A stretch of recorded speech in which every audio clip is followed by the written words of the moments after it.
আব্বা, হ্যাঁ কিছু বলবি? হ্যাঁ কিছু বলার জন্যই তো ডাকলাম। তা কি বলবি বল দেখি।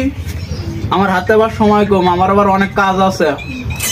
হ্যাঁ সে তো জানি আপনার অনেক কাজ, তা আমার চোখে তো একটাই কাজই পড়ে। কি কাজটা পড়ে তোর চোখে? কোন কাজটা আবার, যেটা আপনি এখন করতেছেন? আমার একটাই নেশা, সেটা হচ্ছে পান খাওয়া। তাও আর তোদের চোখে ফোটে? হ্যাঁ, লোকে পান খায় গালে চিবিয়ে চিবিয়ে, আর আপনি প্রতিদিন ঢালাই মেশিন নিয়ে বসেন পান খাইতে। তোর কথাটা কি ওইটা? না, তা কি বলবি বল দেখি। আব্বা, আমার বয়স কত? চল কেন তুই জানিস না? কত আর হবে, ওই 28-29 হবে। 28-29 বছর যদি হয়, তা আমার বিয়ের কথা কি আপনার মনে টনে নেই নাকি? হ্যাঁ বলেন দিন একটু শুনি। আচ্ছা তো মনে যদি থাকে তা বিয়ে টিয়ে দেন, না আপনার আরো ইচ্ছা যে আরো 10-15 বছর পরে বিয়ে দেবেন?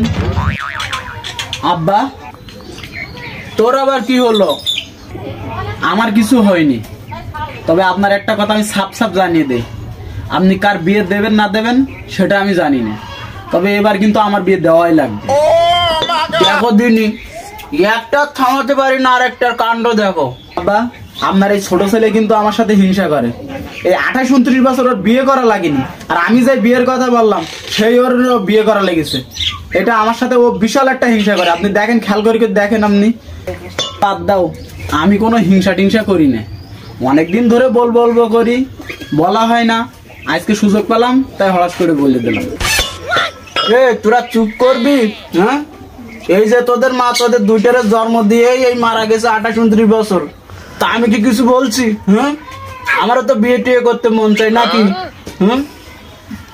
আপনি তো একটা করেছেন, আমরা তো তাও করিনি। ঠিক বলেছে, আমরা তো একটাও করিনি।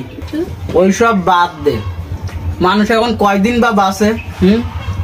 সর্বোচ্চ 50-60 বছর, তাতে তো হাফ হয়েই গেছে। হাফ বছর হয়েই গেছে, আর সর্বোচ্চ আর কয়দিন তো দেখতে দেখতে চলেই যাবে। আর হাফ নাই, দেখতে দেখতে চলেই যাবে। তোদের জন্যই তো আর। আব্বা, আপনি আরো দুইজন এসব বাদ দেন, এসব নাটক আমার আর ভালো লাগে না। আমি একটা মেয়েকে কথা দিছি, আমি তাকেই বিয়ে করবো। চুল দাড়ি এখনো সেমাই জানতো, আমি এখনো বুড়ো হয়েছি, আবার চুল দাড়ি কাটলে এখনো তোদের চেয়ে আমার বয়স কম লাগবে। আর তোরা কিনা বিয়ে বিয়ে বিয়ে 28-29 বছর হয়েছে, তা কি হয়েছে? চুপ, একদম চুপ। আমি ওর মাকেও কথা দিছি। ওর কিন্তু বাপ নেই, বিশ্বাস করেন আব্বা, ওর কিন্তু বাপ নেই। আমি ওর মাকেও কথা দিছি, আমি ওদের কারো কষ্ট দিতে পারবো না। যাই হোক, এর কথা মতো যদি বিয়েটা দিয়েই দেই, তাহলে মেয়ের বাপ নেই, মাকে আমি পঠাই বিয়ে করতে পারবো, বিয়েটা দেওয়াই লাগে। আব্বা, ওর কথা আপনি বাদ দেন। বাদ দেবে মানে? তোর মাথা কিন্তু আমি বেরিয়ে ঝাঁসরা করে দেবো বললো।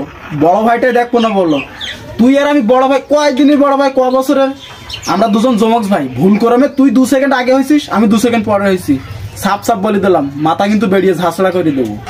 আব্বা দেখছেন? ওসব বাদ দে, ও ছোট মানুষ, কি বলতে যে কি বলে ফেলাইছে, তোর মাথা ফাটিয়ে দিতে চাইছে। ওটা তোর মেরি ফেলার কথা বলিনি। তুই আয়।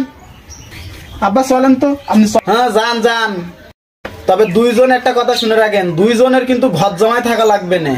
এই ঘর বাড়ি আমি এখন আগুন ধরাই দেবো, এখনই দেবো। আপনি যান, চলেন। ওর কথা বাদ দেন, ও ঘরে আগুন দেখ, যা করুক, ও যা পারে করুক। আপনি চলেন দেন, ওদিক দেরি হয়ে যাচ্ছে। ভাইটার আবার বিয়ে হয়ে যায় কিনা, তোরও বয়স অনেক হয়েছে। ব্যস্ত আমি যাচ্ছি।